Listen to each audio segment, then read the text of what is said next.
All right, welcome back to the Ern's World podcast. It's your boy DJ Ern 1. And it's your boy Diff Hue. And today we have a special guest. Introduce yourself, sir. I'm Steve. Another brother from another mother. Yes, sir. Big facts. And I'm out here for the holidays, hanging. Nice to have you in town, man. Glad to be here. Glad to be here. Good to see you. Facts. Happy Thanksgiving. Happy Thanksgiving. Happy Thanksgiving. Even though we're, it's all about the food. That's about it. Facts. You We show up to eat. Right. So, yeah. But, yeah, man, glad to have you here, dog. It's been, a whole year? Yeah. I haven't seen you since, what was it, New Year's? Yeah, it was New Year's when I last saw you, and then... Speak up a little bit. It was New Year's when I last saw you, and then I was last out here for Thanksgiving, like the same time. I think I might have flew in like maybe on Tuesday versus like I did this time on Friday before. But I figured, why come to the West Coast and only spend like 4 days, 3 days, like make a trip out of it. So, I don't come out here too often, so I figured, why not come through? No, it's funny. And we were talking in the car earlier. You mentioned how do you kind of view the Pacific Northwest differently on the West Coast? Yeah. Elaborate. Right. I mean, it's weird because, like, when I go to, like, cities like L.A. or Vegas or even Arizona, rather, it just feels more like a desert feel versus, like, here it doesn't really feel like that same West Coast type of vibe that I would necessarily like feel further south on the West Coast. Like there's more green, more scenery, like everything that my natural comparison would be if you ever seen Homeward Bound, like just the wilderness and scenic scenes within that movie is what I feel like majority of You're saying Portland you don't get that out like. back home is what you're saying. I definitely don't. I mean, wouldn't that be based off where you are in North Carolina, though? Because I kind of do feel what you're saying. No, I feel what you're saying, though. No, I feel what you're saying. But I feel what you're saying, though, Diff, because it's like, I mean, like, if you think about it, like, the closest you'll get to, I guess, anything that's, like, resembles Homeward Bound in North Carolina, that type of scenery or landscape would be in, like, Boone or, like, Asheville. But even then, the landscape it's still different. It's just a different vibe, and it is a specific vibe that you can't get. Because I remember when I was with Patrick and he went, we drove from North Carolina all the way to St. Louis. And basically, actually, we went to Salt Lake City, but we crossed through St. Louis. And just that whole journey going through, I've never seen any of that. A lot of that rural area going into the mountains, it's a different type of vibe. It's definitely a different look. I can't explain it. But once you like pass through it and you see it, and it's like, oh man, this is beautiful. But yeah, like it was pretty cool though. I do kind of feel like it is slightly, but at the same time, North Carolina definitely has a lot of those vibes too. It's just I feel like the mountains is what kind of makes it different because the mountains is different compared to like Colorado mountains, obviously Red Rock. So I guess that's a very huge distinction. But that's what I want to get to, right? Because like. Every time I look out in the distance when I'm on the West Coast, I just see nothing but mountain ranges, and that's just so beautiful to me. Like on a regular, you can look out and there's a mountain. Yeah, like I remember distinctly when I've been in Las Vegas, Arizona, San Jose, Northern California, and even here, like riding down the highway, I just look off into the distance and it's just a snow-covered mountain. Yeah, I mean, you can see both Mount Hood and Mount, I think, St. Helens from Portland on a clear sunny day. Mm-hmm. So it's a nice view. At my old apartment, you used to be able to see both mountains from the back balcony if it was clear enough. Overall, to me, the West Coast is very, very much so a scenic place. Yeah, definitely. I feel like I mentioned this in the past, not on this podcast at all, but like, I mean, I drove out here from North Carolina to Oregon. So to me, when I play video games a lot. So when Red Dead Redemption came out, and like you have to Red Dead Redemption 2 anyway came out, and you have to go essentially across the country it just felt very similar to what I had kind of done and experienced. It's essentially like kind of playing the Oregon Trail, but with like a bunch of bandits and stuff and like side missions. But I don't know, it was kind of similar to that in terms of like the scenery. Kind of to add on to what you're saying too, being in, and also to kind of like reiterate on what I was saying, in Salt Lake City, well, not even Salt Lake City, just Utah in general. If you know Utah, it's like kind of similar to Portland, how like there's mountain and then there's desert. It's kind of sort of like that with Utah. Shout out to our unofficial sponsor, Modelo. It's kind of sort of like that with Utah in the sense of like the terrain. And when you see certain parts, honestly, me being out there, man, I never seen any landscape that gave me a prehistoric vibe. Like, it was like, yo, this looks like it was just left. Like, you felt like dinosaurs was still there. Like, you could see, it just, everything had this vibe to it that you don't get back on the East Coast. Like, the landscape and the way it looked, it was just like it had a vibe to it, man. I can't explain it. The way the mountains and everything was shaped, it was just like, yo, this is crazy. And yeah, like the scenery is definitely it's a vibe. But I feel like people out here might say the same thing about the landscape in North Carolina because, you know, they're used to this. So we probably got something different that, you know. I'd say that, like, so on my way to when I used to work like out in Lake Norman, like during the fall or like the fall time, like season, like when the leaves are changing and you're just driving kind of over the lake. It very much so kind of reminds me of just driving through like the Davidson area. Reminds me very much so of like the northeast, like northeastern, like part of the United States. Yeah, like those New England states. That's fair. Just the way it's kind of like set up. I mean, I feel like it probably feels like that just because I mean, like that part of the country is one of the older parts of the country, so a lot of the infrastructure feels and looks very similar. In terms of how the cities are set up, because they've all been here since, most of those cities on the East Coast have been around since the colonial times. True. The ones out here on the West Coast have only been around since like the 1800s, if that, like mid 1800s. Which explains, they're all relatively new. Which explains, well, I feel like explains why at least some of the landscape is kind of like untouched. You know what I'm saying? And kind of just like I said, some places they have like trails and stuff that you can walk on, but like, if you look up images of certain parts of, like I said, Utah and other parts of the West Coast, it definitely has like a vibe as far as the desert goes. And of course, we don't got desert on the East Coast, so we got pretty much just a beach and mountain. Enough of all that, though, because I feel like we just getting on a tangent, to be real with you. What we really should be talking about what's the first topic? Is last night. Because yeah. So last night, last night was pretty fun, man. Last night was hilarious. So I was DJing. Shout out to the homie Wells. I was DJing at this spot out here in Portland called City Bridge and Tunnel, and there was a group of people from Vancouver, Canada.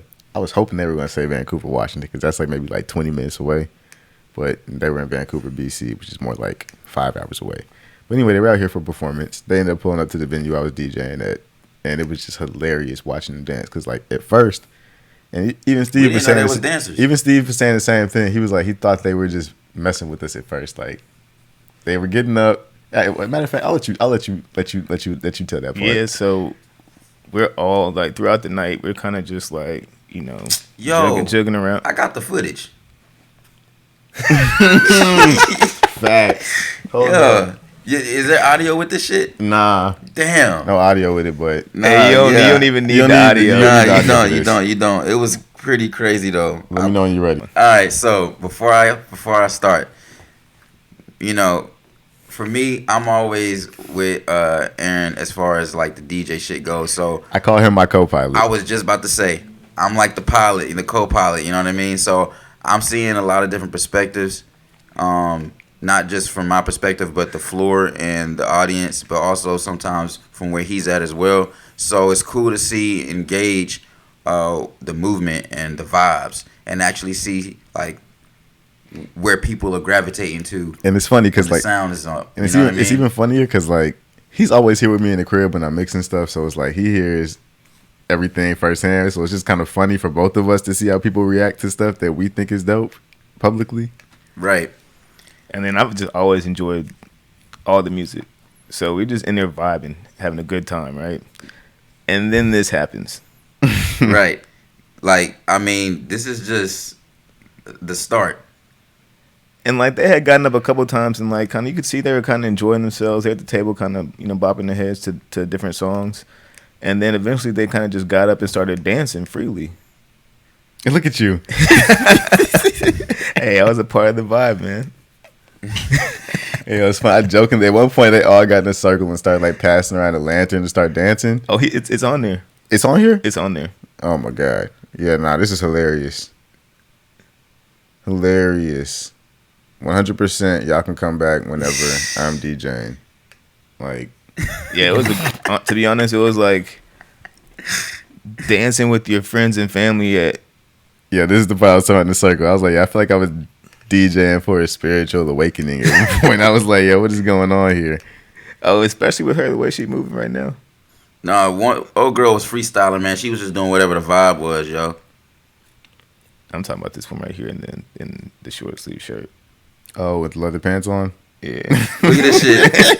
Yeah. The way they all turned out, yo, hold on, I gotta remind that back. That shit was funny as hell. The way they just, yeah. Yo, that shit. But we are not clowning these individuals by any No, means. this is the vibe. This is the vibe. It was They dope. was really good. It was dope. Yes, we had a blast with them. Because after a while, because like I said, at a certain point, I thought they were just messing around with us, and then I started realizing they were doing some like Legit very moves. intricate, legit moves, and I was like, hold up. I was like, wait a minute. And it was the guy in the white shirt. The guy in the white shirt in the he's middle. holding the lantern right now. The guy in the black shirt. Two of the girls. Some serious pop locking moves. Yeah, it was wild to see, but dope to see at the same time. I got appreciate more it. footage too. I got more footage. We might have to like do some cutting or whatever, but this shit. Is that you in the center, Steve? Nah. Nah, I got in the center a couple of times though. Yeah, we know. Yeah, you grabbed the lantern. I had to hit the jewel, bro. Pass the torch. Had to show them what I could do. Basically, make a long story short, let them know I could. It's just great to bring people together through sound, and you know, you can say what you want, but I feel like there's a skill to this shit, and not to try to gas anybody up, but this dude over here really know what he's doing on the ones and twos, man. So people need to not sleep on that. You know what I mean? Come out and catch a vibe if you're out in Portland. We definitely gonna be doing a lot more. Facts. I've been trying to get some of the homies to, you know, show some love, but I need y'all to pull up more often. For real. Also, yeah, you can see it. Also, as far as the playback, we actually got this dude recording the whole entire. Well, actually, half of it. I wouldn't say half of it because it was a good amount. It was. The point is, you recording these mixes now. Yes. So I'm letting y'all know, letting the world know that anytime he goes out to do an event, we will be recording these mixes for you guys to hear. Because I personally don't want to miss out on the vibe. So I know y'all don't want to miss out on the vibe. I was jamming last night, bro. I'm glad I could do that for y'all. Yeah. I'm glad y'all could experience that with me. I could share that gift with you guys. You already know. Yeah, man. But and to add on top of that, I enjoyed the tacos, but what's the name? What's the name of the spot? What's the name of the spot? Homie, okay, so matter of fact, the homie Just has been ranting and raving about this pink fucking taco truck. What's the name of it? Since I've lived in Portland. I'm gonna call the name out. What's the name of it? It doesn't have a name, bro. That's the thing. Like, it's just the pink taco truck, like in like the Chinatown area. So basically, we go out there after I finish DJing to get some food, just go back to the crib, and wind down for the evening. And we ended up waiting. How long did we have to wait for those tacos? Bro, it was like an hour. We really waited for an hour. It was a good 40 minutes, probably. It was a decent amount of time. On some stupid ass tacos, and I ain't gonna hold you, they wasn't that great. They're not, bro. I done honestly had way better, man. The taco truck across the parking lot is actually better than the pink taco truck. But the pink taco truck is usually just open later. So people just happen to go there. I just don't understand why it took that lady so long. It was crazy. We sitting out there like whatever, like. Well, yeah, because we were talking to the girls. No, you was talking to the girls. You know what I'm saying? All right. I'm biting off their burrito. I hate to put you on blast, but come on. I wasn't even gonna say anything. I should have known. I should have known who I'm sitting with. Like, I mean, really though, like, what are we doing? Damn, bro. Hey, look. All right, look. We can bleep it out if you want. Either way it goes. However do you want it. You know what I'm saying? You put it out there, bro. Nah, but real shit though. Like, shouts out to the pink taco truck for holding it down late night, but you fucking up. Facts. So I'm displeased. It was still a good night. Until we woke up and we found out some bad news. Facts. So I guess we're gonna get into the next topic. The Green Ranger has passed away, y'all. And for those that don't know, the Green Ranger, that is one of the Rangers from the Power Rangers. The Rangers. So yeah, like the original Power Rangers. How do y'all feel about this? Like, I'm gonna go last, but how do y'all feel about this individually? And which Ranger, was you connected with? Not to compare this to the situation where like my dog died, because I don't want to sound insensitive, but like this is just another moment for me where like it's like one of those like, dang, I'm an adult now. Yeah. Like it's one of those like moments where it's like kind of hit you like, dang, like it's like one of those. It's sad to hear because you never want to wish ill on anyone, or you're never happy when somebody passes away. Mm-hmm. So it's just like, I'm sorry, and my condolences go out to his family. But let me elaborate more. Like, okay. I mean, I feel like, cause like we had our dog Ginger from the time I was in 6th grade until like I was like 25. So like, for me, when she passed away, it was kind of like, dang, like I'm officially an adult now. And like when this situation happened, I got the news for this. It was like, dang, like something that was attached to my childhood is now no longer here. It just kind of reminds you that like, yeah, facts. You're no longer a kid anymore. Like stuff might still remind you of your kid, like even childhood and stuff like that. But like it's like even times I look at pictures of my dog on my phone, I'm like, dang, like it takes me back to like, I don't know, depending on the year of the picture, I'm like, dang, like I would remember exactly where I was, what I was doing at that time frame. Same thing when I watched like certain movies as a kid, or like TV shows from when I was a kid. Like if we would have watched the Mighty Morphin Power Rangers movie right now, I would pretty much remember almost every setting I watched that movie in as a kid, whether it be at our house, our cousins' houses. It's facts. Like our grandparents' house. Not to cut you off, but I mean, yeah, I feel you on that. So that's what I meant when I said it. It kind of reminds me of like a similar situation of like when it's more. It's like a nostalgic. It's like a transitional period almost within. Is it like a nostalgic feeling too, or is it like? Yeah, kind of, sorta. Because I'm not attached to these people either, but I do know it's like, I'd be a lie if I said Power Rangers didn't hold me down. Like I agree, but because I was the Red Ranger for Halloween one year, like documented pictures, and I remember when Tommy the Green Ranger came out, like I was like, oh damn, I'm trying to be the Green Ranger now. He look like he in charge, like he's running the show, and then he turned to the White Ranger, and bruh, he had the little sword and everything like that. I was like, yo, Tommy's lit. Tommy's lit. Nah, yeah, man. What's crazy is that was damn near my first head bump was Power Rangers. Me trying to do backflip off the couch. Yeah, and I know we all done tipped that at one. Like that was the first time I ever like was like really felt above my head. I was like, damn, like this shit really ain't how it is. But I was feeling good. I was confident in that shit. One thing I'll say about the Power Rangers is like it's one of those shows that I grew up with like after school. Like when I came home and was like doing homework and like in the kitchen after I got home from school. This is one of the shows that I would always go to watch. Like it would always be right there, ready, waiting on me. Mm-hmm. Yeah, man. I used to just love the fact they used to always do unnecessary flips just to get everywhere. fast. Like that was the most fire thing to me. Pull up some footage real quick. That was the most fire thing to me. Unfortunately, they said that he passed away from suicide, which is even more just like fuck, like why? You know what I mean? It'd be one thing if it was natural causes, you know what I'm saying? But to go out in a way that, you know, you're not supposed to go out, that's the shit that be like fucked up. Yeah. You know what I'm saying?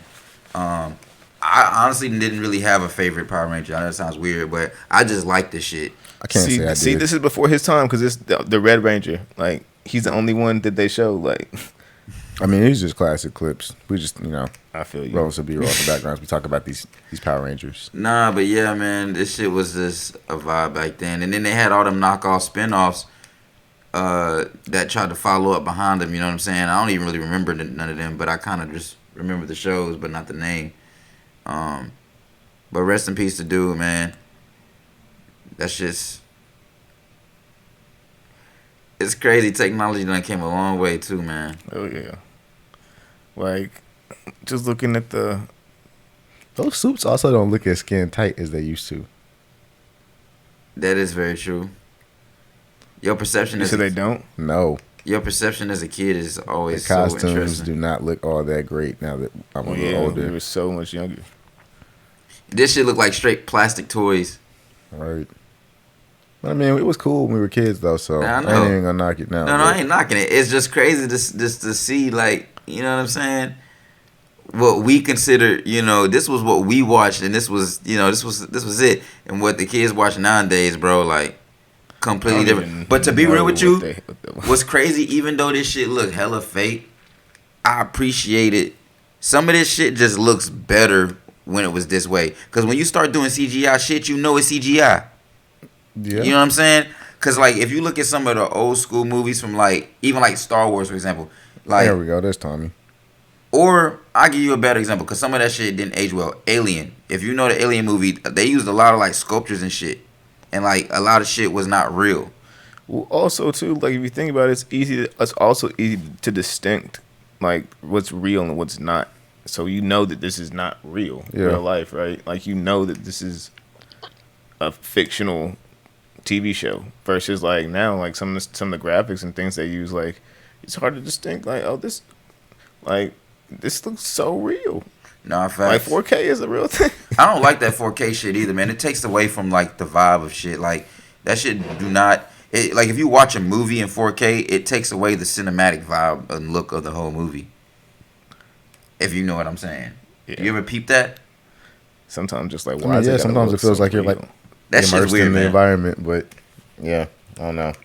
But, I mean, at the end of the day, like, I appreciate growing up on this type of shit and just seeing where things go. Yo, matter of fact, did y'all ever watch the new Power Rangers movie? Because I never watched it. They had when did the new one come out? Which one? Like the one that was like a few. The one that was like, I did watch that. Was it good? It was okay. I kind of wish I watched it, man. I didn't see it because it's got the dude that plays Billy is he's also in Stranger Things. I don't know the characters, but like the new, I don't really. I just know that But that comes back to like what he was saying. Like I just loved the Power Rangers growing up. So like naturally, like I want to see a good film that's kind of tied to something that I liked as I was growing up. As a child. Yeah. Right.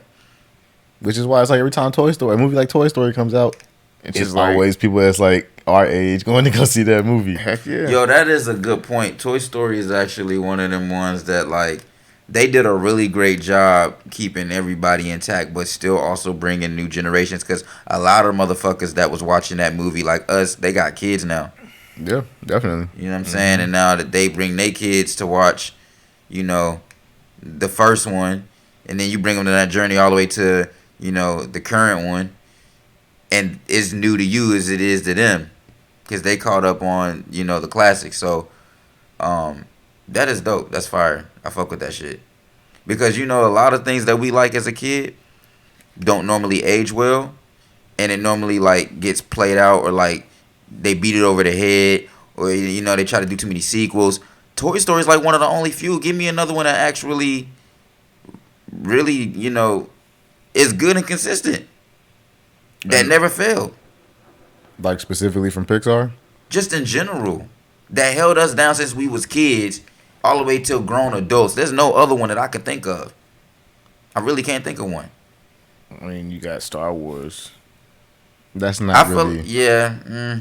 Cause like that when they had done the episodes, they started doing the episodes. Star Wars didn't really start with our generation of. That is also but true. It was a transitional one though. Like right, our parents still didn't. That is very true. That is very true. Yeah, but it still didn't. It would be for their generation though. It was not just, ours. It still was more so for their generation. It's like. Well, actually, no. That's not true. That's not true. No. Hear me out. Okay, go ahead. Because if you think about it, the very, very first Star Wars is technically the third chapter. So it starts at chapter 3, then goes to chapter 4, then goes to chapter 6. Then if you were immersed and engaged in all that stuff, once they started dropping the new one, what was it, 99? Yeah. That was still kind of really for you. It just takes you to the beginning of the story. But it's also for the next generation of fans just to kind of start them off at the beginning. So they can start with this series.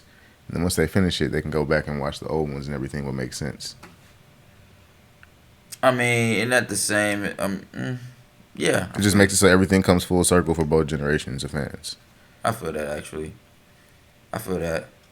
I mean, because But in order for them to even tell that story, they have to first have their original segment of Star Wars fans. I do feel like it's still kind of sort of is almost a 50-50 because, like you said, it's bringing in a new generation. And if they like are invested in it, they're going to go back and watch all of the originals. But even if they're not invested in it, they already have their core fan base of Star Wars. Yeah, they have their core group of Star Wars fans. Oh, I got another one. And then after they kind of like, I guess, finish the story for them, that's when they bring in that's when they started bringing in the Clone Wars like spin-off series and stuff, animated series. I got another one for you that's outside of Toy Story. What? Harry Potter. That's a good one. Okay. Look. You right, but ain't Toy Story the only one that had like a 20-year run so far? Because Toy Story is 20 years, ain't it? Am I tripping? Yeah, but at the same time, it's animated. It doesn't matter. We're just saying in general as far as what held us down and that's a long time to be consistent. And not to mention it's a movie, so they're putting them out every few years. It was books. It started off with books. Oh, Toy Story? No, Harry Potter. I'm talking about. Oh yeah. I was in grade school. I remember I was in fourth grade when the books came out. Like, you was right though. You might have been third grade. Yeah, but I was in elementary school. But what's even crazy is though that was supposed to be for adults. Did you know that? Harry Potter? I mean, it was supposed to be for adults. It was targeted towards adults. It was anyway, Harry Potter was dope also because one, we got to grow up reading the books in real time, but we also got to grow up in real time with the actors on screen. Yeah. That was cool. That is very true. I ain't gonna lie to you. I was one of those kids that tried to read Harry Potter and my brain didn't stay, like, I couldn't keep up with it. Like, I'm one of those, like, I like to read, but I'm real picky with what I read. And it was one of those where it was like, you gotta really, like what's going on. And I'm a visual person. I would much rather, I enjoy the movies so much more than the books. See, our mom was like, on some, you can't go see, I'm not taking you to see this movie until you finish the book. Are you serious, yo? Yeah. Oh, that's whack. So y'all read them all. Because them motherfuckers stick. Bro, I know that one, the Phoenix, not Order of the Phoenix, but Prison of Azkaban. That one, ain't that the one that's really thick? The Goblet of Fire was the first. No, that's the one. No. The Prisoner of Azkaban. No, Prisoner of Azkaban was the first thick one. It was like the this. Motherfucker was but the thick first as hell, bro. Goblet of Fire was like this. That shit crazy. And then Order of the Phoenix was like this. and y'all both read all of them? Yeah. That's dope. Because like, I think about it, our aunt used to buy them for us too. Our aunt used to buy the books for us. I got like so he would read it. He would read it first. He would read it first, and then I would read it after him, and then we would go see the movie whenever the movie came out. And like the thing is, I've read like the majority of Sorcerer's Stone, and I've even read like because the problem with me is that my attention span was so short back then. I used to also like the fact that like the presentation of the book. One, it was like hard. With the hardcovers anyway. The hardcover was dope because like when you got the hardcover, you take the cover off and it looked like it had like some quilted like leather type of like pattern on it almost. And then if you looked at the pages at the pages, they were kind of almost naturally cut, so they weren't even. It was dope. I mean, shit. like I said, I tried to pick the motherfuckers up. Shouts out to the film though, because they held it down. And honestly, did you play the video game? I did. Which one though? I think they might have had more than one. Play the video I game. never beat the video game. I man. had that shit too. I never beat it either, man. It's so crazy. Like now that I'm older, I still have all my all our old consoles and stuff. It's just like I want to kind of go back to games that I know were a problem for me as a kid and see if I can like get past the points I was stuck at now as an adult. You know what game I genuinely really miss and I really truly just want to get a system just to play this game? What? Rayman, bro. Like I love Rayman. That was on 64, right? PlayStation. It's just so fun. It's one of those just like, I don't know. It was just, Rayman's the shit, man. If you know, you know. That was one of my favorite games. I used to like the adventure games on like Sega and whatnot, like Sonic. Like the platform What games? you know about that Sonic Spinball? I got that shit. That shit fire. Yeah. Classic. Yeah, you got me. That Sonic Spinball, bro. That one's not ringing a bell for me.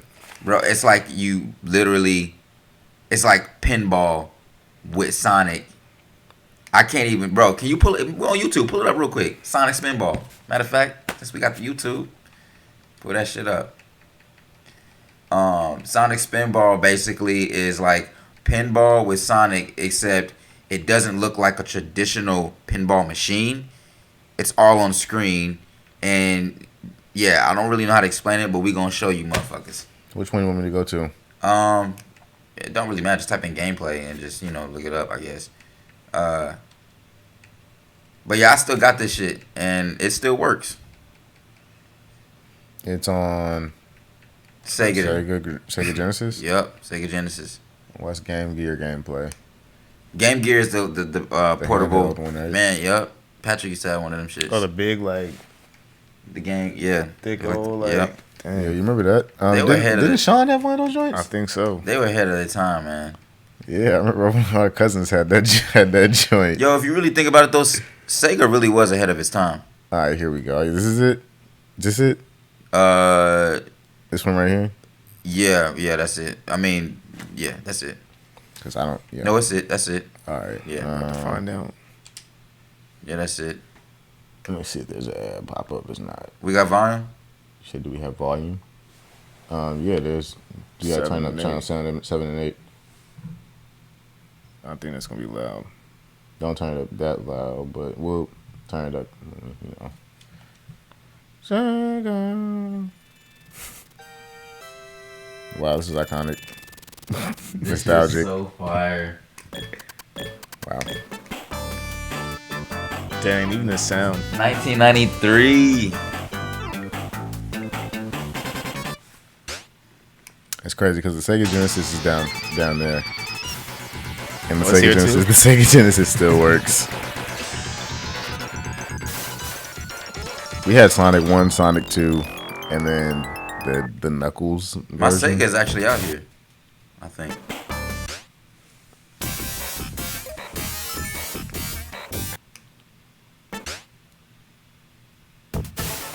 Yeah, this is the first level. Yeah, this shit was dope, bruh. Oh, it does look like a pinball. This is like, okay. Yeah. I see. Man, this is crazy. I ain't gonna lie. These type of just watching this really just, man. Yeah, nah, we didn't have this. We had the regular Sonic. No. Well, I had regular Sonic too, but this was just, I don't know. This shit stuck to me, man. Remember our babysitter Thaisa? Yeah. Bro, she almost beat Sonic. She too. did. Almost. Yo, how long was she playing that shit? Bro, she almost did that shit in one try. I was like, yo, what? But like, how long was she playing it? After I finished my homework and stuff like that, we would just be up there playing either the PlayStation 1 or Because how long does it take to beat the game? I've never beat any of my pretty games. It's not that long of a game, to be honest with you. It's just there's no way to save the game. So it's like if you die, you die. Like there's no checkpoints. Like so you pretty much going until you lose your ring. So the last level is like a big airship essentially you're floating on. And it's really, really hard to beat. I've gotten to it by myself a couple times, but you'll be sitting there for hours playing the game. Got him. But yeah, man, this is just one of those that, like I said, you know, brought back that nostalgia for me. I don't want to get off subject, but yeah, man. As far as y'all go, Sega games, or at least Sonic, what's your favorite Sonic? Probably 2, but at the same time, Knuckles, right? I don't know. I'd say something. Maybe the Knuckles extension, because you could put the Sonic 2 on top of it and play with Knuckles in Sonic 2. Yeah. So I don't know. Maybe that one. What's you? You said favorite Sega game though. Favorite Sega game, bro, for me would probably be. This one was one of them for sure. Pitfall. I don't know Pitfall. Ooh. Street Fighter was like. Can you pull up Pitfall, bro? Yeah, turn the volume. Actually, just let me. Actually, I think it might be Street Fighter. Hold for on, me. wait. I don't know. All these type of games is crazy. The vibe I get just thinking about it. And I used to just love playing this. It was like this Major League Pitfall Baseball Genesis. game. Because I used to whoop Aaron's ass in this game. What game? What game? It was the Major League Baseball game on the Sega. And then that's the only game you ever beat me in, bro. For real, for real. I know. Once I started losing, I was like that, and like Sonic, like. And once I started losing, once we started getting to the more like computer based video games that were like required you to use the compact disc. Or even the joystick. I wasn't really a fan of the joystick. Yo, it is crazy how like that shit progressed though, cause like I don't even now we're talking about video games, but I know we was about to pull this shit up. Yeah, that's it. But do y'all remember? What is this? Yo, this is bro. Actually, just before I even get to that, let's pull this shit up. You said, "What is it? This shit is classic, bro." And to be real with you, it's one of those games, ads, bro. Hold on a second. But for me, this is one of those games where I low-key never knew what I was really doing, but it was fun. Because I was a kid. Some games you don't really, you're just playing. I feel like I remember this. This shit was fire, though. And that looks like Legends of the Hidden Temple, low-key. It do. Yeah, it Nickelodeon. does. What was his name?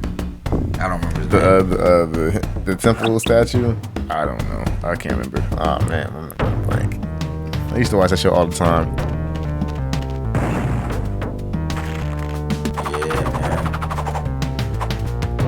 Is that a boomerang? Yeah.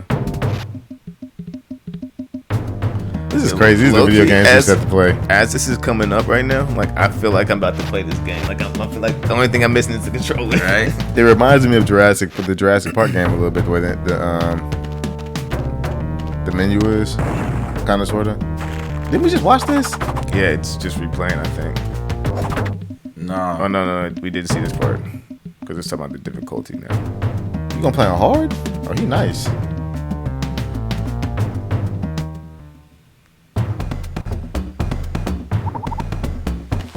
So you're just in the jungle, running through the jungle, basically. Yeah, gotta dodge shit. You know what I'm saying? Wait, what is that head at the top, the snake head looking thing? You see it? Oh, you talking about It's an alligator. the gator? Yeah. You talking about? Yes. I ain't gonna lie, I can't remember, bro. It's been so long since I played this game. I can't remember. I ain't gonna lie to you. I remember falling through the ground from them little pitfalls, though. That's why it's called Pitfall? I believe so. But, yeah. What's that up there? How do you get that? That's a heart. This game is crazy already. Like, I'm like, what the heck? How do you know where to go? Ooh, what y'all know about Kid Chameleon, though? Kid Chameleon? Oh, my God. Y'all don't know none of the Sega games? I don't know Kid Chameleon. Kid Chameleon was like really like, I don't even know, bruh. You gotta look up Kid Chameleon too, man. That shit. Nah, for real. Sega has so many games though, if you really think about it, yo. Sega made a lot of games. They did. Yeah, because I'm pretty sure there's games that I don't know about that y'all played. What was the one with the green like character? Vector Man? Yeah. See, that's the one I never got on Vector Man. But I know about it. This game is kind of cool though. Bro, this game, they remade it too. When? Not too long ago. On what system? I can't remember, but you can pull it up on YouTube. This is dope. It's a platform game? Yeah. But it's like, for me, it's like, how do you know where you can go and where you can't go? Well, technically, I feel like you're supposed to just keep moving forward or going that direction. But like I said, it's been so. Oh no, okay. Little heads like that tell you which direction to go in. It's been so long since I played, man. I just don't really remember much. I vaguely remember this. What did he throw at that monkey? A rock?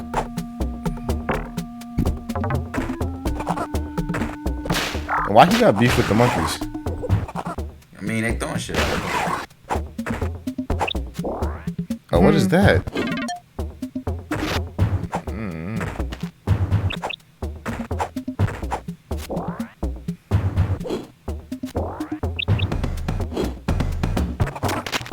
Oh, bro. Just crazy how, like, when you find something new in the game, you gotta force yourself to adapt how to use it quickly. Right? Yeah, back in these games, yeah, definitely. Because it's like, yeah, what is this thing? And then shit like this, too, where it's like, if you don't get it right, you gotta go all the way back. Yep. And try it again until you fucking get it right, bruh. See that little arrow, that little thing, statue points you in the right direction. So I was like, how do you know which way to go? He's just throwing rocks at the monkeys. Oh. Yeah, so me and Patrick played Kid Chameleon. I'm not gonna lie, I didn't own that game. Patrick put me on.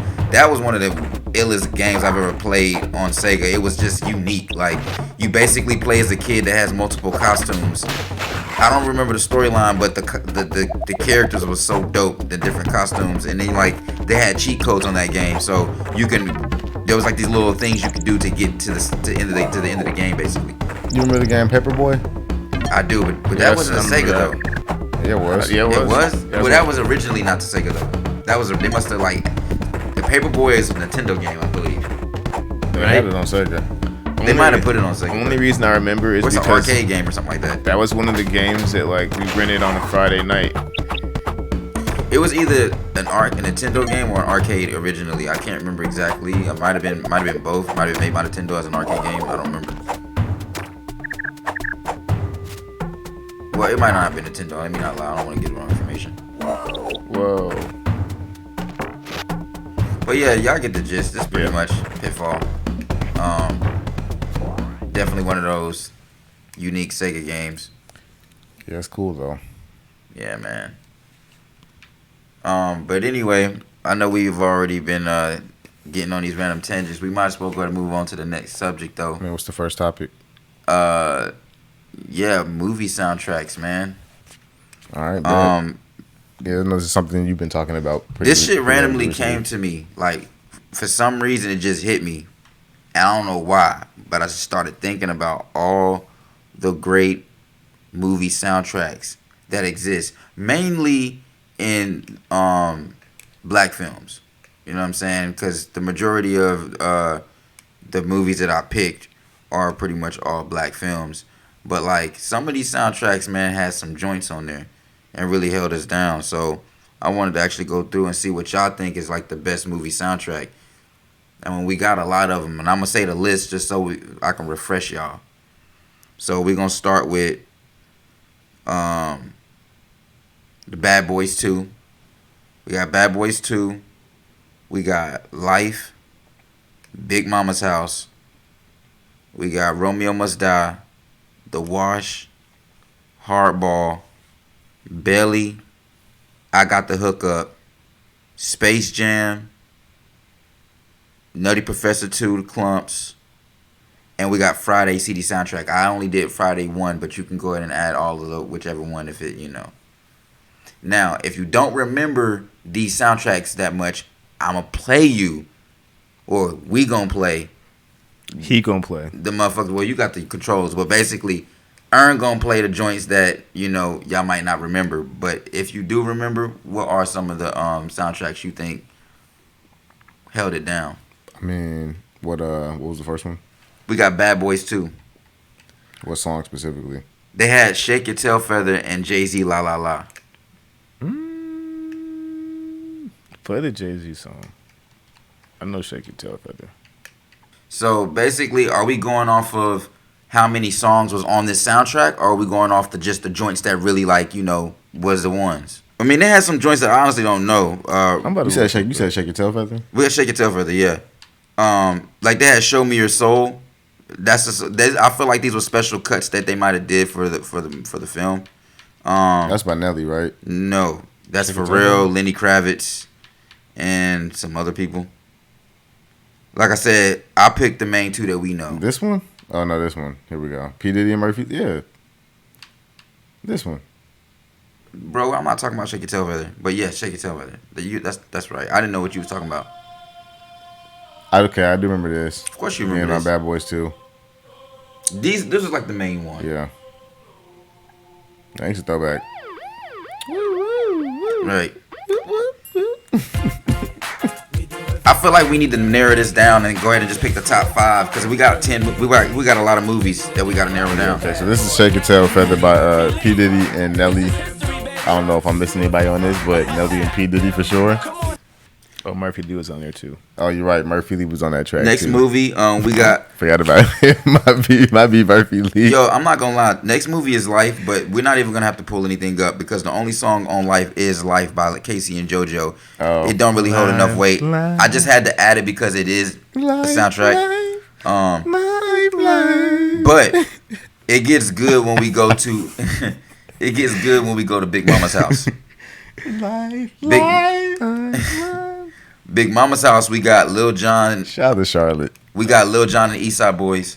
Oh, Big Mama's house. Yes. Bounce with me. We got look. Bro, that was like play that shit again. We got Lil Jon and Eastside Boys. I Like Them.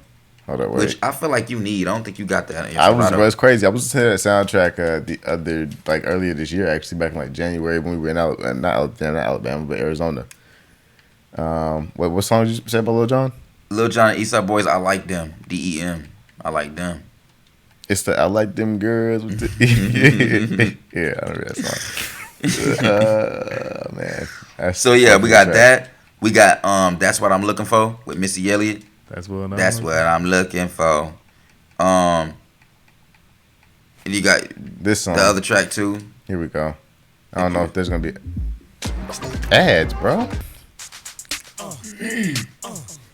Hey. Eastside Boys.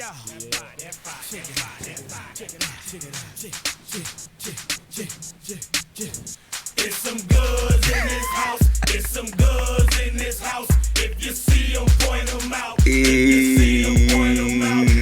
Yeah, so this is gonna be a hard one because, like I said, this is the third movie in, and we already. Big Mama's house already knows gonna be holding it down though. Yo, why you don't got this in your Serato?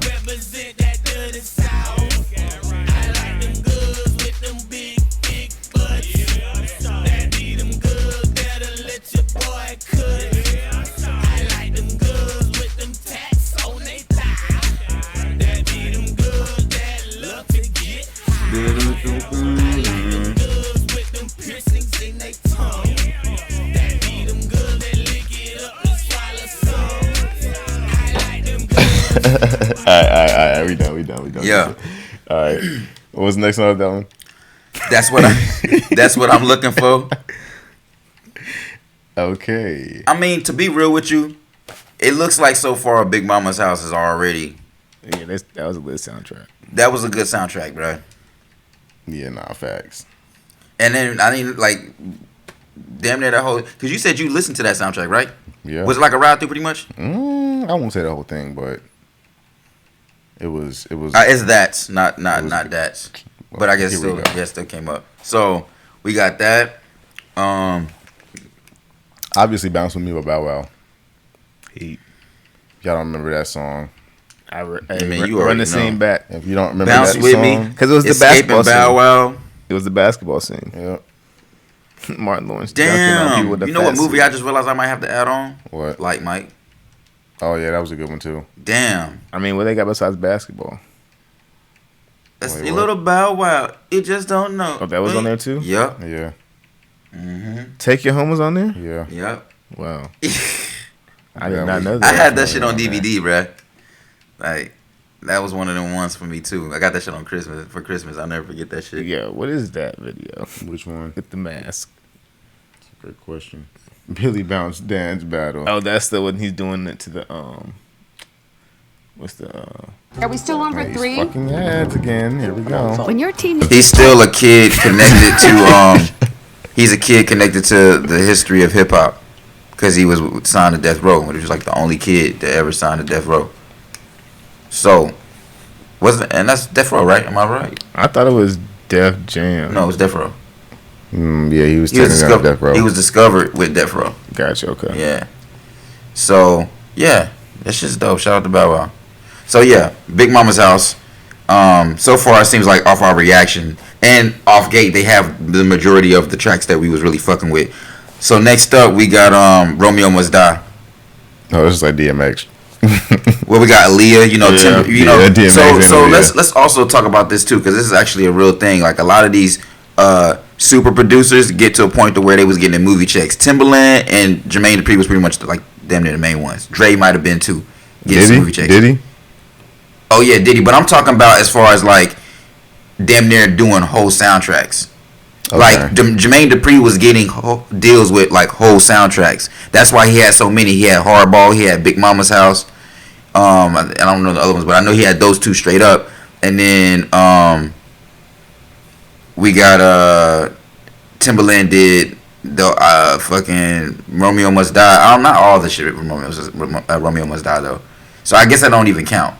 But I know that Jermaine Dupri actually like had to do whole soundtracks damn near based off a movie. So, cause he actually talks about that shit. In the rory&mal podcast. Yeah. Yep. But anyway, yeah, man, shit. So we gonna pull this track up. I know y'all remember this track.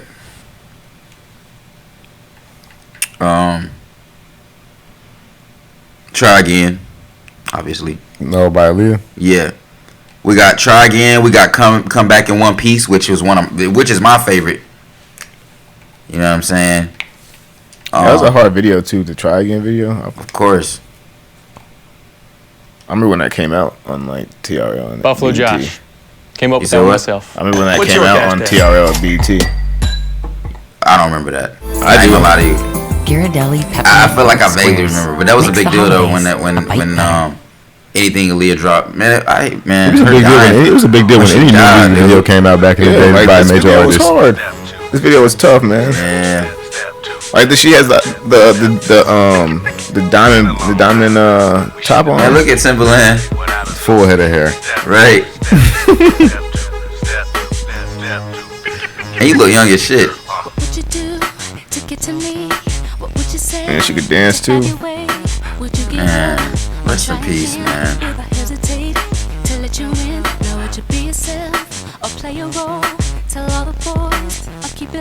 Yeah.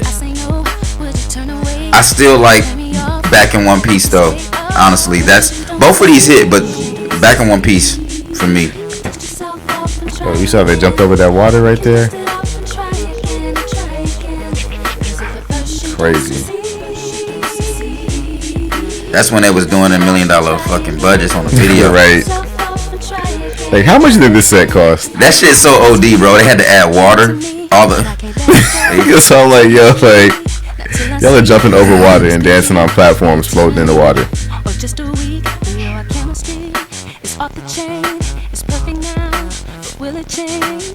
Yo, while we on the subject, what's your favorite Jet Li movie? Ooh, what's the one where he's got the shit on his neck? Oh, Unleashed. That one probably is. But low key, mine's probably it, man. I like Black Mask, but also I don't think I've seen that. That's throwback. But Unleashed though was fire as fuck. But no. Red Dragon.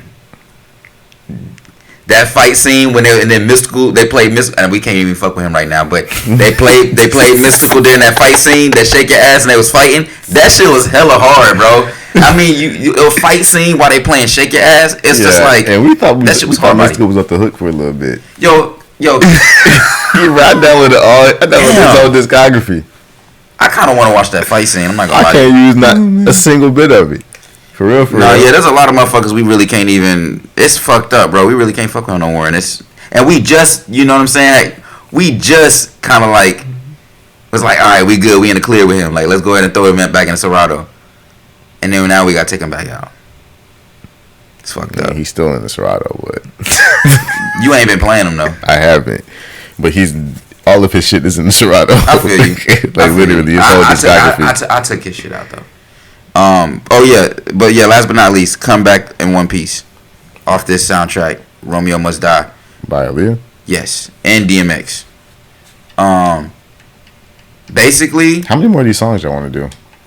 Well, like I said, we got a lot of. You got a list, bro. It's a list. That's why I feel like we gotta break it down. Like, I really feel like Big Mama's House is winning, but we ain't even got the Space Jam yet. You got Space Jam.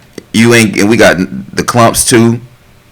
Oh, the Clumps too. The Clumps too. Was that with Janet Jackson? Yes. Mm-hmm. Yeah. So, bro. And that had music, Just Friends with Music Soul Child. That had Doesn't Really Matter. That had Hey Poppy. That's what I'm saying. So It's Club Chris.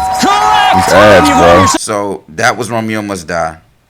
And yo, if anybody in the comments, or comment if there's anything that we missed, We plan on making it through this entire list. Basically, I'm skipping. My question, because how long we want this episode to be? I mean, we ain't even been on that long, have we? I mean, we still have some topics to cover. This is the topic. What topic you have? This the last one. I mean, this basically is the whole topic. Okay. Well, I mean, all right. I mean, so I got the hookup, but I don't know that soundtrack, and I just know that's a movie soundtrack. But I mean, not to be that guy, but well, we don't know that one, so let's. Space Jam. Now we know we can't speak of you know who because of the heinous shit, but we still gotta acknowledge that one particular track, because that one particular track is that one particular track. Not to mention, you had Monica on there. You had Hit 'em High, Hit 'em High, Hit 'em High, Hit 'em High. You know what I'm saying? You had Seal. Seal was on there? Yes, bro. Fly Like an Eagle. Oh, damn. You're right. You know what I'm saying? So, to be real with you, I feel like Space Jam and Big Mama's House. I mean, you got a lot of those, and then the Nutty Professor, just because Janet Not yet, though. I know Jackson. we ain't got to, but yeah, them are probably the top three, bro. Number one, no, we ain't got to it yet, but I feel like Big Mama's House might be holding it down. What you think, Ern? Let me see the list. It might be kind of weird the way I broke it up because I got sent songs in between it. No, that's all good. Yeah. The Wash definitely. Hold up, wait, how we? Bro, I told you I got a bro. That's why I'm like, and yeah. that's not even all the. That's not even, bro. There's a lot of other movies I didn't even mention. That's just what like. There's a lot of movies. We doing this shit all night, damn near. Okay. Yeah. Okay. Hardball. Damn. This is tough. What's so funny? Nothing. What's so funny? No, this is tough. This list is tough. Like, pick you said 3 off this list. I mean, so that's why I say, what did y'all want to base it off of? Did you want to base it off of like the songs that like really hit you growing up? That's like, yo, those are the hits. Or are we going off the album that had the most? We didn't even get the fucking Hardball, bruh. And Hardball had some joints on that one too. That's what I'm saying. We might have to come back to this topic. This might have to be a 2-episode topic, because we got some other stuff we want to talk to y'all about. What did you want to talk about?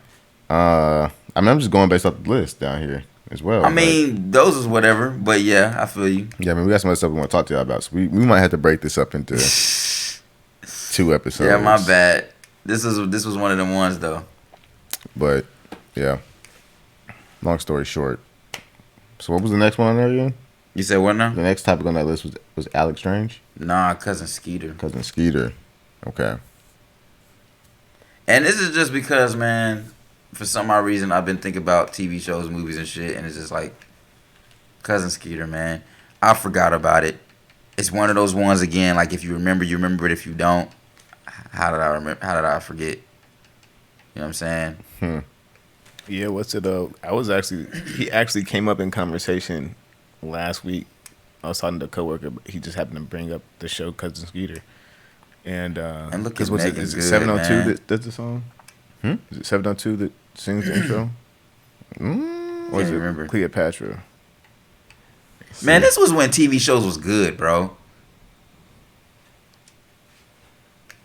Now you got TV shows like Uncle Grandpa. Fuck is You that? having your kind of holiday? Is our kind of You holiday. skip it, right? Yo, I couldn't see it. what the fuck is Uncle Grandpa? Yeah, this is 702. Oh, this is definitely. Oh shit! I didn't know they redid that. I didn't realize that they fucking. Bro, I forgot about this shit. I didn't. Damn. Skeeter was lit, bro. Yo, for real. Making good. All the girls love his style. Skeeter drives us wild with his fly profile. You stay on my mind. Bill Bellamy, the bro. This was like. Am I tripping or were we fortunate to have these type of shows? We were fortunate. Cause bro, you don't get shit like this these days. And I'm sorry to be that guy, cause we 90s babies, but Especially a black TV show on Nickelodeon, bro. right. And really, and hold on. On top of that though, this too. Proud Family really did it and made us look good. Like Smart Yeah. guy. You know what Smart I'm saying? guy. Smart guy. Well, I didn't watch Smart Guy like that. I did. I didn't even watch Proud Family like that, but I respected it because I understood. You The know what I'm saying? song by Destiny's Child, No, No, No, was performed on Smart Smart Guy. guy. Yeah, that makes sense. Actually, that makes a lot of sense. Cause I feel like I remember hearing that. Am I tripping? Mm-hmm. Nope, No. you're not tripping. That makes sense. It was an Yeah. episode when because they we went to didn't. prom. They went Yeah, to so the prom. brother took Yeah. one in the prom. I think he took Beyonce to prom. Yeah. They was like, yo, okay, we gotta make this a song. No, that's funny, man. Cousin fucking Skeeter, dude. I just wanted to put it up so the world can remember that, y'all. You know what I'm saying? Like, just to take a moment to remember the good shit. Yeah, that was a vibe. And you said what? Alan Strange? Alex Strange. Alex Strange? Yeah, Alex Or Strange. was it Alan Strange? It's like Alec. It's Alec. Right? I feel like it's Alan. It's Alec. You want to put some money on it? I bet you it's Alan. I put $5 on it. I ain't putting no money on it. Alan Strange. Watch. All right, let's see. Should have put money on it. Shit, you would have won. I wouldn't have. Alright. Bruh, I did my research to make sure we got the right shit for the topics. I'm gonna make sure I got the name right. Alright. Ain't nothing popping up though. Got to find out. Right. Well, the Alex Strange Nickelodeon. It's definitely an old ass show, so you know, but Who was in it? nah, bro. A black kid, that's all I barely remember. Oh yeah. I know. I have an image of this guy. Yep, There we him. go. Yep. Yes. You know who he looks like though? Which who? The Oh, it was the Alan. kid. It was Alan. I told you it was Alan. Man, my bad. I told you it was. fucked I up. told you it was. Damn. I told you. Damn. He low key looks like the Told you. kid with the Damn, corn. fucked up. The He kid not. with the corn. No. I fucked up. The corn Is that kid. right? He looks like the corn kid a little bit. Corn kid. You never seen the videos? Like, I'm trying to remember if he. I know what you talking about. It's a You meme? stupid. I know exactly what you're talking about. Yeah.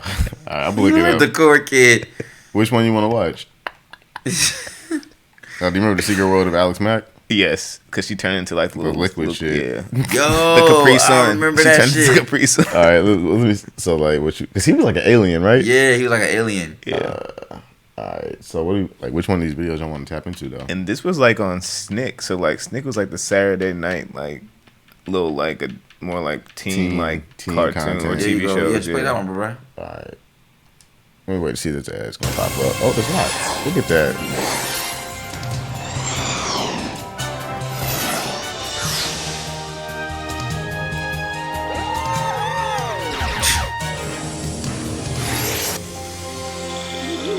I remember this.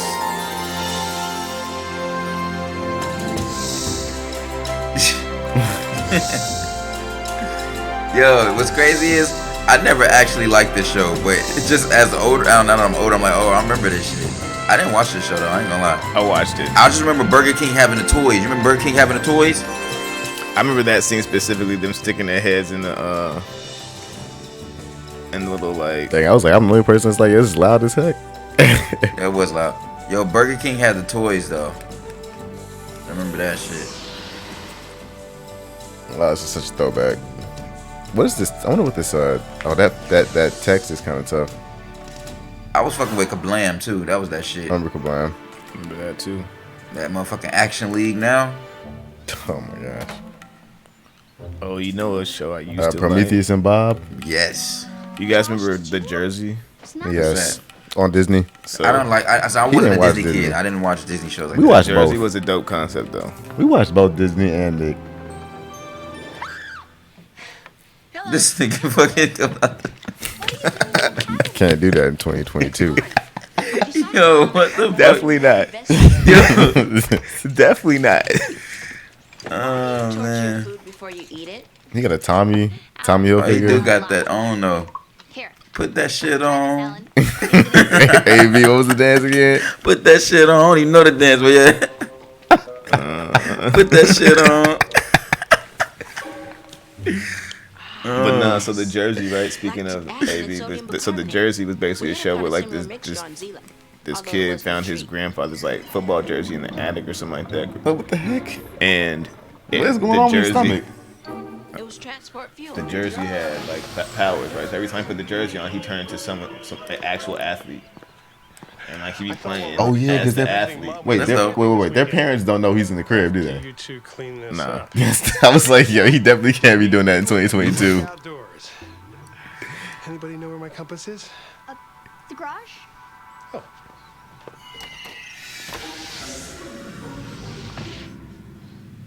The great outdoors. Sounds fun. So like the Fun? first No episode of The TV. Jersey was Plus, you like have to he sleep turned into on like the ground Steve while Young. getting He was chewed playing on by- against the 40. No, he was playing against the Packers. Mm-hmm. They had so many like pro athletes featured in that. Yeah, you had to because Like, they turned it was- into an athlete. Yeah, they had so I many do pro vaguely athletes. remember some of the TV shows that was before our time though, like the late 80s, early 90s, like the Clarissa Explains It All. That was like 92. Yeah. So so her brother's name Ferguson is my like alias. So I like when people ask me like what's your name and I want to tell them, be like, oh, it's Ferguson MacArthur. Yeah, so I do remember that, and I had to be maybe like 3 or 4. I don't know how I remember that. Yeah, because that was like, oh, the Jersey. Yes. Yeah, I never watched this shit, but like I said, I don't know Disney shit. Wait, he was in this show? Yeah, he was like the best friend. I forgot about him being in this show. What else was he in though? Mm-hmm. Yeah. Oh, he was in Fat Albert. What year was this? Yes. What year was it? Like early 2000s, late 90s.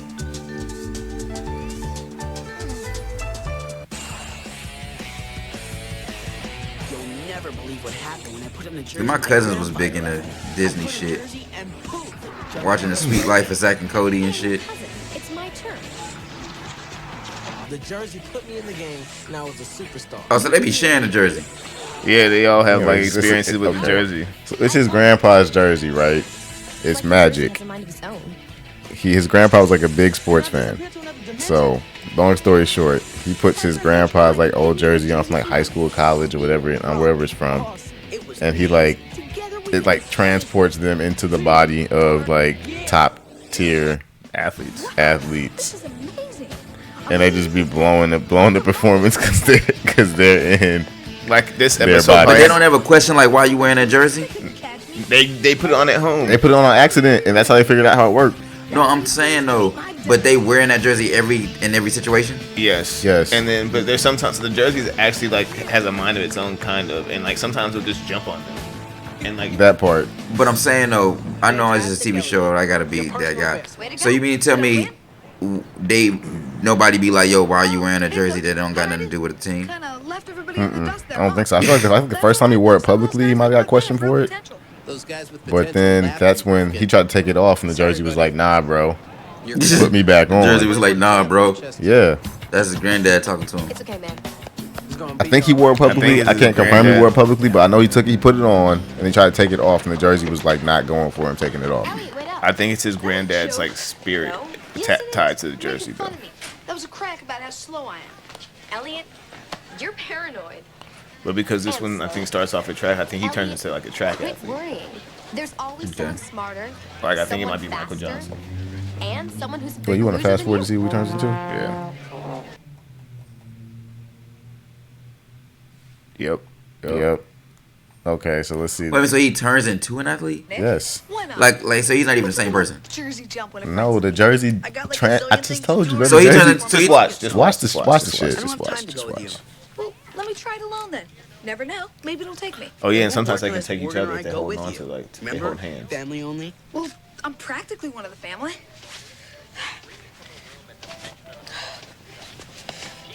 Come on, Jersey. One time for me. I told you. History has to be made.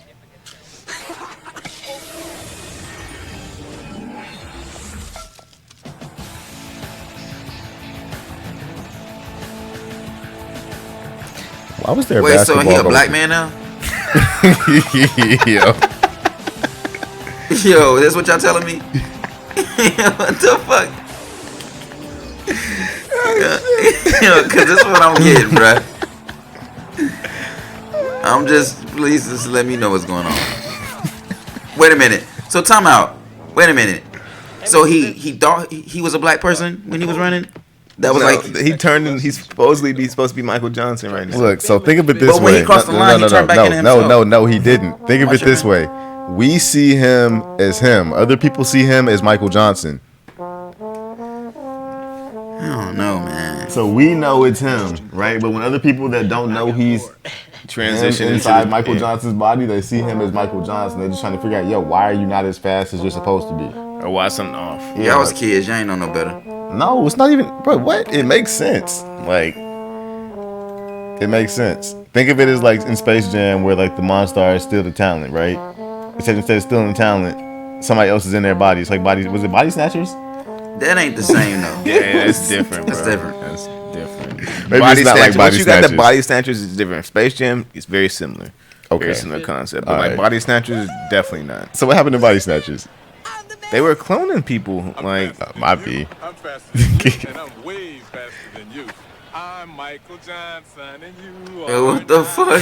fastest man alive. See, this is the type of stuff people are like, yo, like, why is he acting like These this? guys are gonna wail on you if you keep it up. They're gonna have to catch me first, and they can't.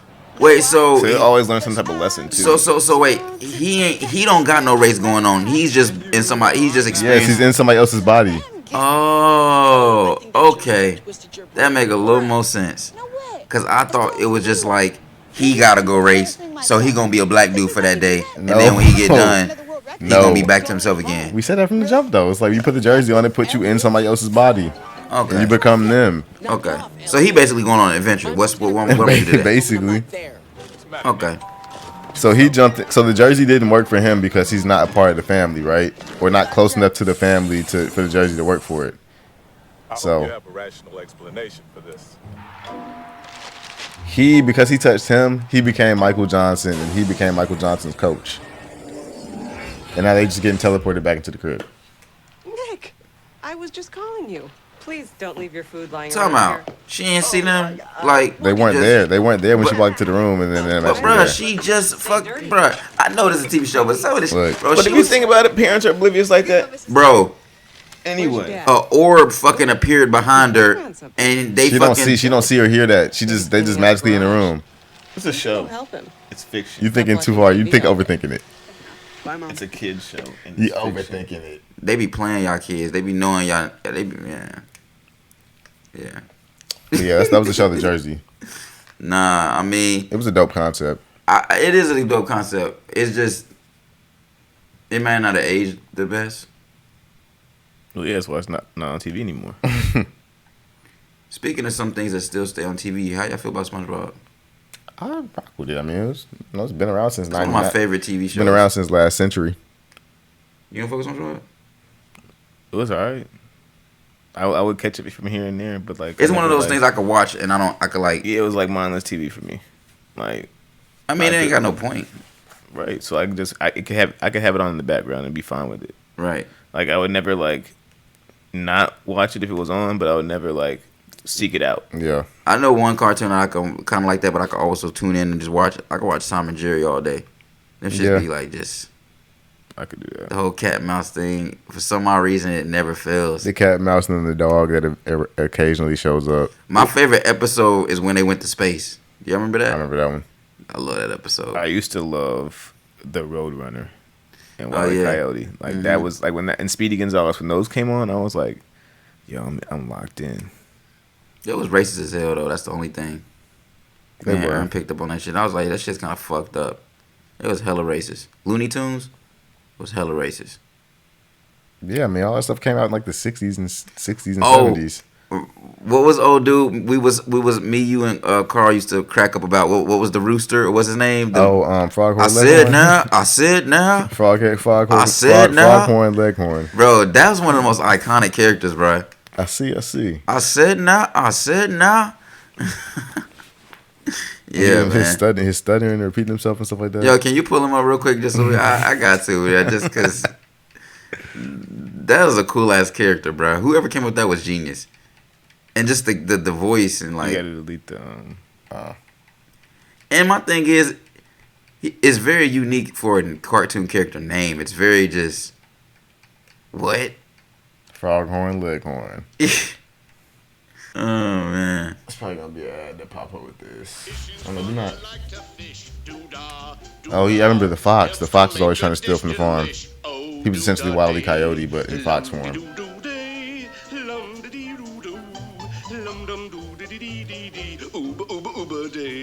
Hey, bud. Who, me? Yeah, come here. Where you going? Why, I say I'm going fishing. You got a hunting dog? Why, yes. Get him and go hunting. Well, I say Bull Ma Weevil. I'll do it. Oh, he's a good one. I need a pointer, and that dog's got just the head for it. Pointed, that is. Hunting's fun. I like to hunt. No. I gotta guard the chickens. No.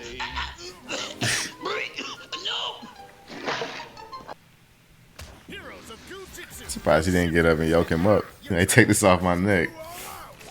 The dog from Tom and Jerry don't be playing. What's his name? Is it Bruce? I don't be. You good at knowing character names? I don't be knowing names like that. I feel like it was Bruce. The green chicken. Right.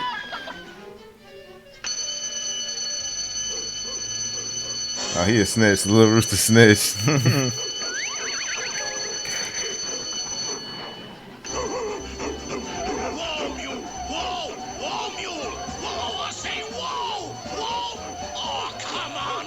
Man, it's crazy some of the things you just realize. He's bigger than a dog. Right. So it's you again. All right, come on.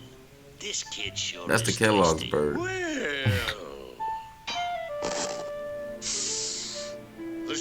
Yeah, and I remember our grandma, dad's mom used to have him on a cup.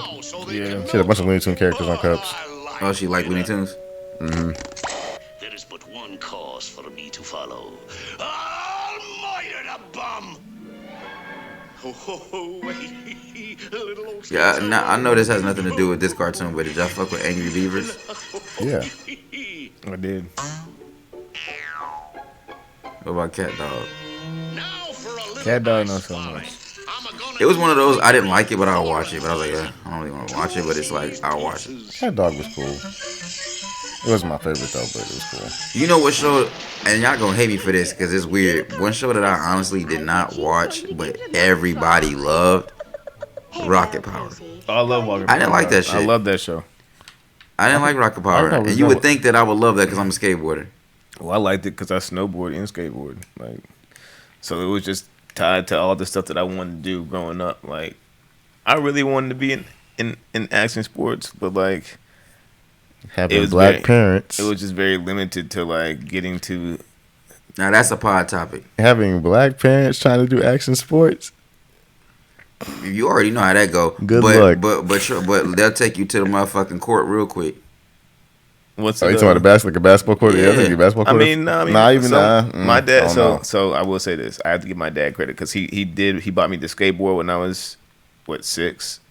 When we first moved, he bought my first skateboard. He bought my first snowboard, and like everything I bought after that was I developed the interest on my own. But he always kind of like let me, if I was interested in it, let me try it, and if I liked it, let me kind of keep going. I mean, of course. My parents did too, but the thing is, they don't like, especially in black families, like certain things they don't understand. Like they just look at it like, oh, a skateboard.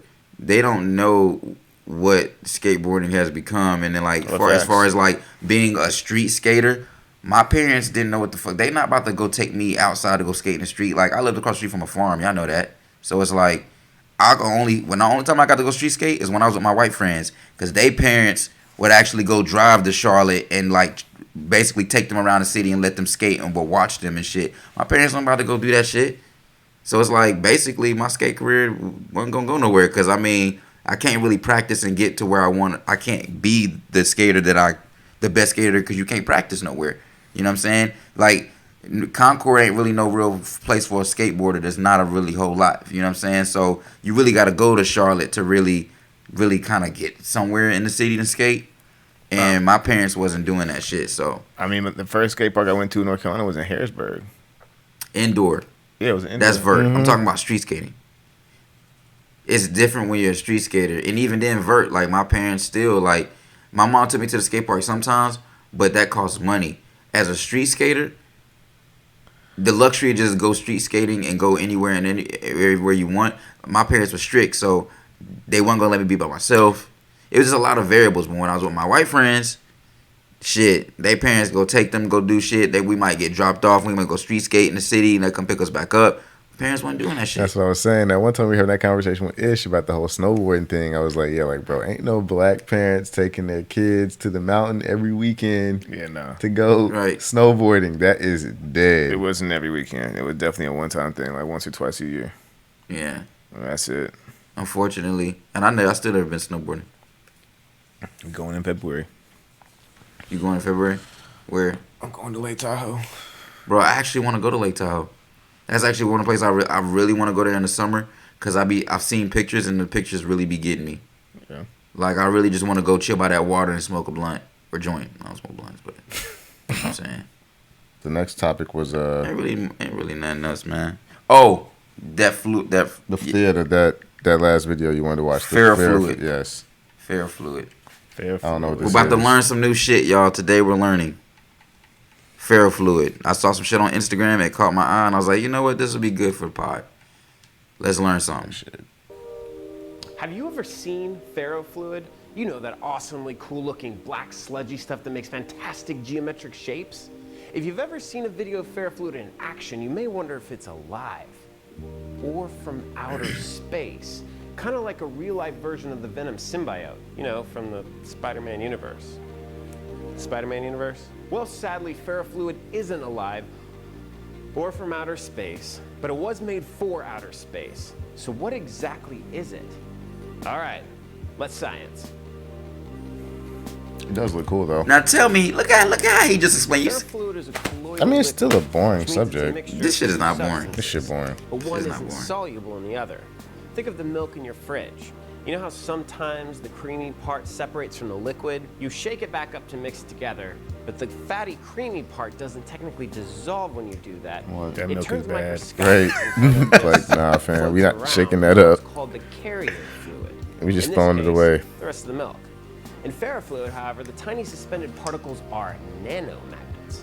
More specifically, teeny tiny bits of metal, usually magnetite. Magnetite is the most magnetic of all naturally occurring minerals on Earth. It's also known as ferromagnetic material because it is both attracted to magnets and can be magnetized and turned into a permanent magnet itself. So the simplest explanation is that FerroFluid is basically a big liquid magnet. Those hedgehoggy, spiky things you see, that's the magnetic nanoparticles responding to the magnetic fields around it. Now, if these tiny magnets are attracted to the magnetic fields around them and to each other, why wouldn't all those nanoparticles join together inside the liquid, create one big clump of metal, and escape the liquid base?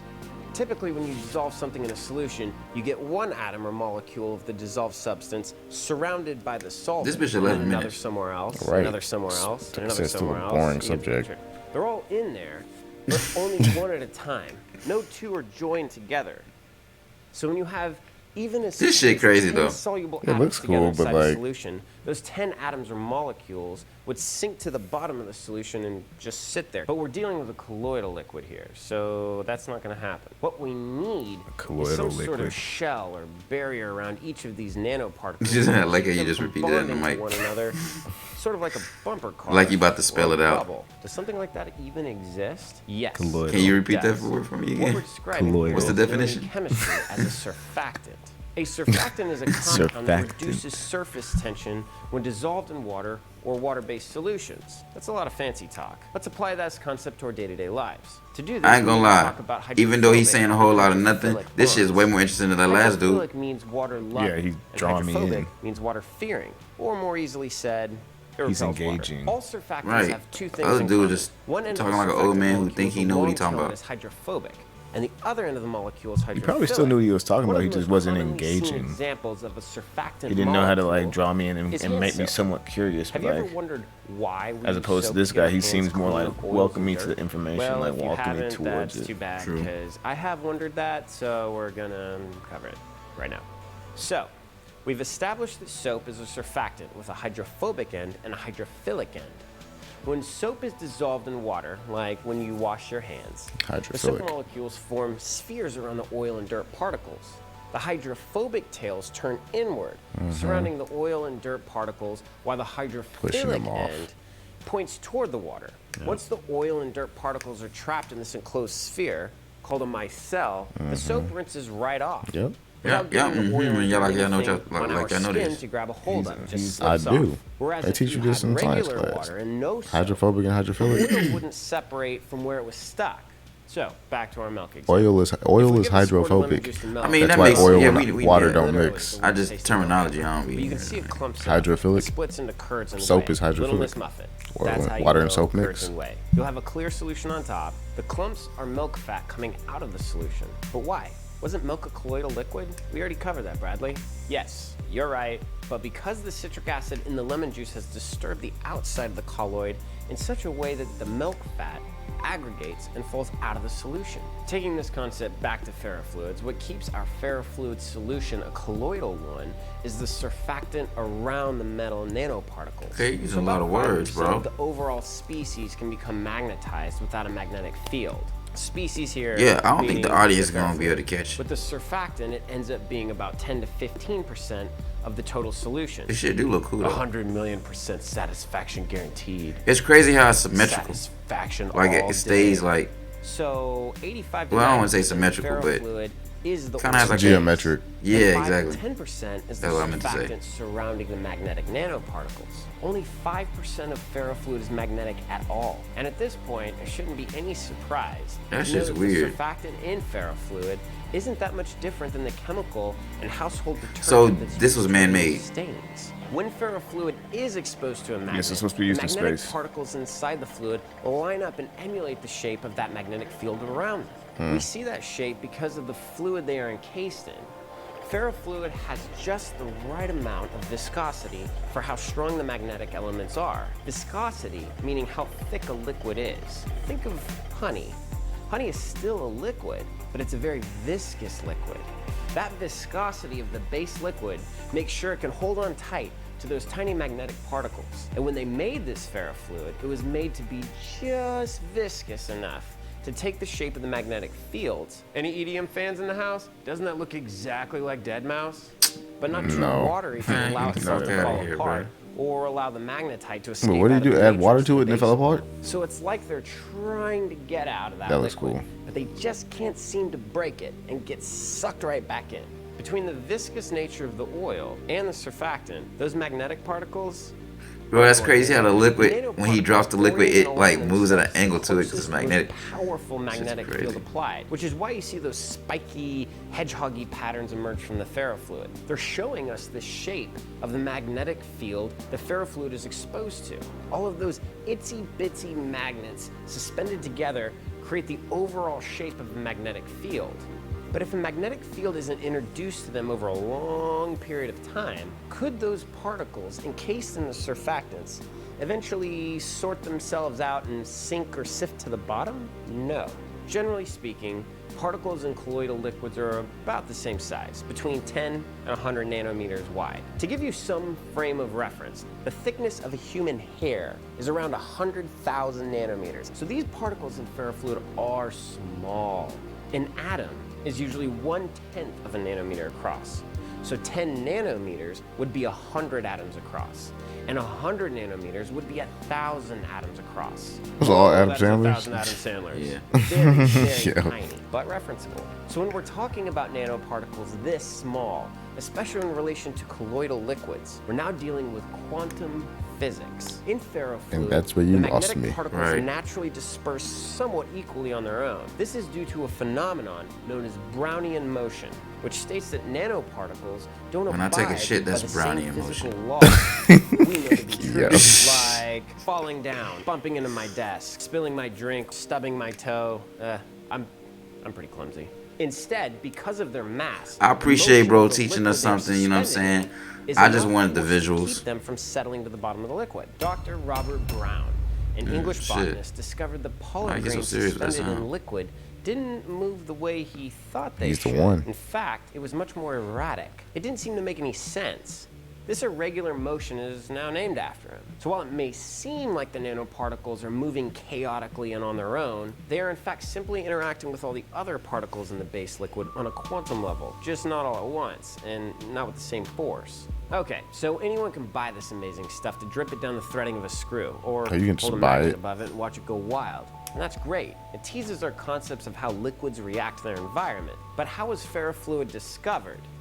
Well, it wasn't. FerroFluid was invented for NASA in 1963 by American scientist Steve Papel as a liquid rocket fuel. The idea was that in a zero-gravity environment, like space, the fuel, if magnetic, could still be drawn toward a pump inlet.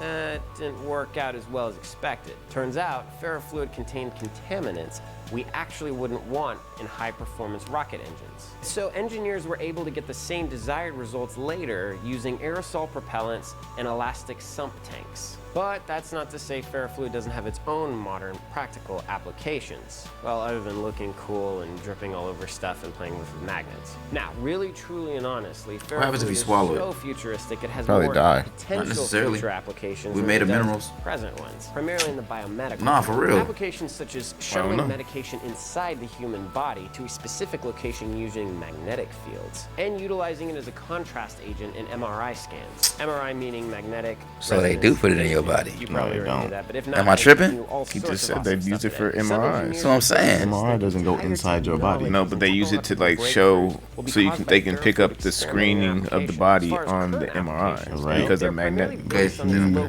you're right. It's asking what happens if you swallow it, ingest it. Seals. In fact, I don't think it'd kill you. ferrofluids every day. A little bit ain't I gonna don't hurt know. you. I feel like it might. Heat away from voice coils and keeping out unwanted. Oh, they put them shit in noise. speakers? Sensors and Yeah, solenoids the other and dude earlier was accelerometers saying and it's like flow meters. used for like And some audio ferrofluid is shit. even used as a magnetic seal around the spinning drive shafts and hard disk drives to reduce heat friction and keep out dust and other contaminants that would otherwise crash your hard drives. Whoa. So you may have some ferrofluid within arm's reach right now, not even know it. Hey guys, please Right be sure to here. subscribe to our channel to see Yeah. new videos every week from Flint Science. I hope y'all We really learned enjoyed something. making this video for you. Thumbs if you learn anything about ferrofluid.